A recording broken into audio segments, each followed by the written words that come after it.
The Middle East is heading deeper into crisis as the US-Israel war on Iran enters its fourth week, with new strikes across Iran, missile attacks on Israel and US-linked bases, and growing alarm over regional energy supplies. Let's start in Iran, where fresh explosions were reported. Iranian media says blasts were heard east of Tehran, with air defenses intercepting what it called hostile targets. Separate strikes were also reported near Langrad in Gilan province, while over the weekend Israel says it hit more than 200 sites in Iran and Lebanon, targeting missile launchers, air defense systems and military bases. Iran's health ministry says the human toll continues to rise, with at least 20,984 people injured since the war began, while 7 hospitals have been evacuated and 36 ambulances damaged. Overall, Iran says 1,444 people have been killed, including at least 204 children. Iran is also signaling that it has no intention of backing down.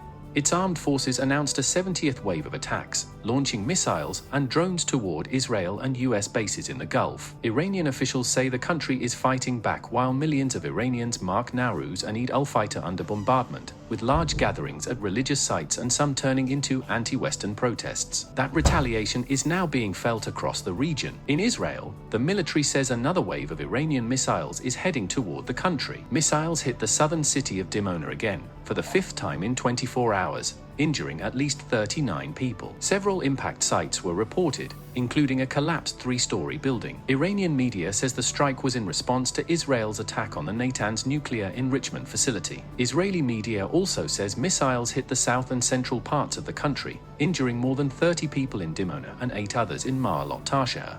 The IAEA says it is aware of the strike in Dimona but has no indication of damage to the Negev Nuclear Research Center and says there are no abnormal radiation levels.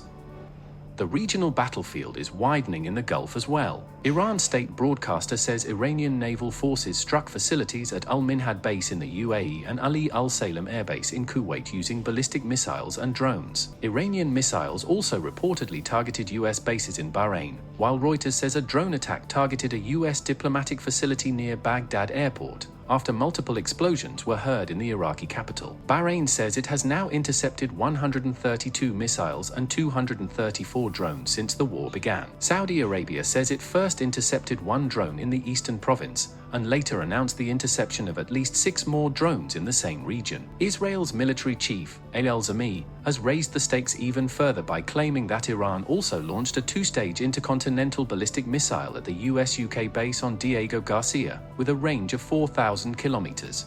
He said those missiles are not just aimed at Israel, but could also put European capitals like Berlin, Paris and Rome within reach. רק אתמול, איראן שיגרה טיר בליסטי, בין יבשתי, דו-שלבי, לטווח של 4,000 קילומטרים, לעבר מטרה אמריקאית, באי דייגו גרסיה.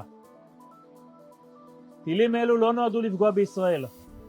הטווח שלהם מגיע לבירות אירופה. ברלין, פריז ורומא, כולן נמצאות בטווח איום ישיר. למדנו מההיסטוריה העולמית והיהודית שהכחשת איום או התרפסות בפניו לא מעלימה אותו. להפך, היא מקרינה חולשה ומדרבנת משטרים קיצוניים.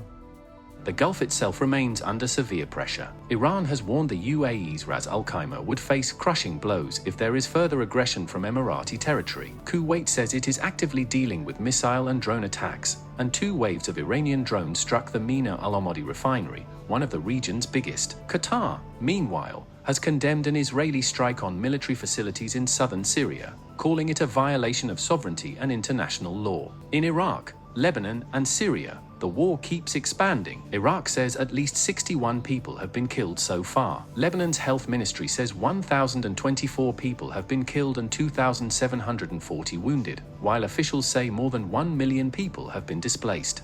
Israel has issued new evacuation orders for southern suburbs of Beirut, including Harat Reik, Goberi and Hadath, ahead of more strikes on Hezbollah infrastructure. In Syria, Israel says it hit military infrastructure in the south in response to alleged attacks on Druze civilians in Suwaida, a move condemned by Qatar, Jordan and Egypt. In occupied Palestine, missile fragments fell in occupied East Jerusalem, just 350 meters from the Al-Aqsa Mosque compound, causing extensive damage near one of the most sensitive religious sites in the region. Palestinian citizens of Israel are also complaining that they do not have the same level of shelter access as other communities. The human toll across the region is also rising sharply. In Iran, at least 1,444 people have been killed and more than 20,900 injured since the war began. In Lebanon, the death toll has crossed 1,024, with nearly 2,740 people wounded. In Iraq, at least 61 people have been killed, while 18 people have died in Israel, including 2 soldiers in southern Lebanon.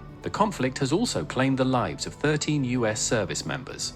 Across the Gulf, 8 people have been killed in the UAE, 6 in Kuwait, 2 in Saudi Arabia, and 2 in Bahrain. Elsewhere in the region, 4 people have died in Syria, 4 in the occupied West Bank, and 3 in Oman. A French soldier has also been killed in northern Iraq, with 6 others wounded. Meanwhile, 28 people have been injured in Jordan and 16 in Qatar as the conflict continues to spread across the region. On the diplomatic front, the G7 foreign ministers say they are ready to take necessary steps to support global energy supplies and safeguard maritime routes, especially through the Strait of Hormuz. They also voiced support for regional partners facing what they described as unjustifiable Iranian attacks on civilians and infrastructure. In Washington, President Trump says he is considering winding down the conflict but is still ruling out a ceasefire. He says the Strait of Hormuz should be guarded by other countries that rely on it, though the US would help if asked.